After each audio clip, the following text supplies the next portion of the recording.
Hi friends, நான் உங்கள் இந்திரா பேசுகிறேன்.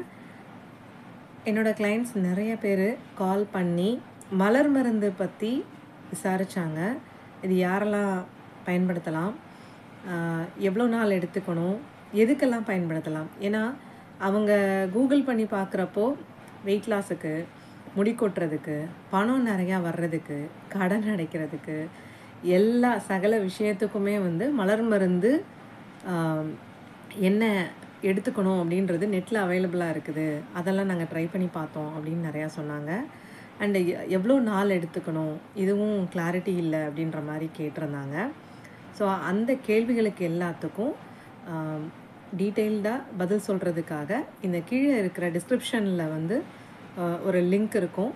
அந்த லிங்க்கை கிளிக் பண்ணி நீங்கள் அந்த வீடியோ போய் பாருங்கள். அதில் டீட்டெயில்டாக நான் சொல்லியிருக்கேன்.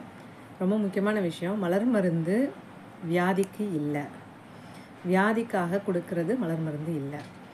அப்படி சொல்கிறாங்கன்னா அது மேபி கேட்குறவங்களுக்கு புரியலைன்றதுனால அவங்க அப்படி சொல்கிறாங்களா, இல்லை அதை வியாபார நோக்கத்தில் சொல்கிறாங்களான்றது தெரியல. ஆனால் மலர் மருந்து எதுக்காக பயன்படுத்தப்படுது அப்படின்னா, எட்வர்ட் பேட்ச் ஐயா தான் அதை கண்டுபிடிச்சவர்.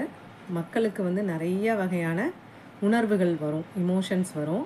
அந்த இமோஷன்ஸ் வர்றப்போ அவங்க எப்படி அதை ஹேண்டில் பண்ணுறாங்களோ அதை பொறுத்து தான் அவங்க வாழ்க்கை அமையுது. அதே மாதிரி அதை பொறுத்து தான் அவங்களோட ஹெல்த்தும், அதாவது உடல்நிலை ஆரோக்கியமும் இருக்குது. இதுதான் உண்மை. அதை சரி பண்ணிக்கிறதுக்காக தான் இந்த மலர் மருந்து நம்மளுக்கு ஹெல்ப் பண்ணுது. ஸோ நம்மளுக்கு வர்ற வியாதிகளுக்கும் காரணம் பார்த்திங்கன்னா, நம்ம ஒரு விஷயத்தையும் எப்படி ஹேண்டில் பண்ணுறோம், எப்படி உணர்வு பூர்வமாக அதுக்கு பதில் கொடுக்குறோமா, இல்லை அதை பார்த்து சகிச்சுக்கிறோமா, இல்லை உள்ளே வச்சு புழுங்குறோமா அப்படின்றது தான் முடிவு பண்ணுது. இதிலேருந்தெல்லாம் எப்படி எளிதாக வெளியில் வரலாம் அப்படின்றதுக்காக தான் மலர் மருந்து.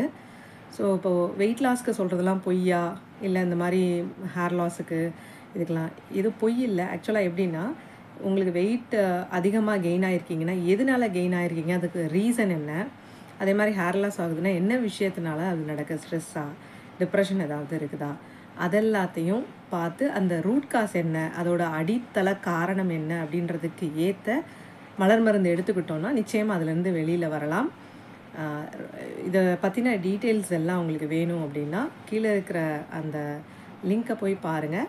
அதோட டிஸ்கிரிப்ஷன்லேயும் நான் அது சம்மந்தமான வீடியோஸ் எல்லாம் இருக்கிற ப்ளேலிஸ்ட்டு போட்டிருக்கேன். தேங்க்யூ.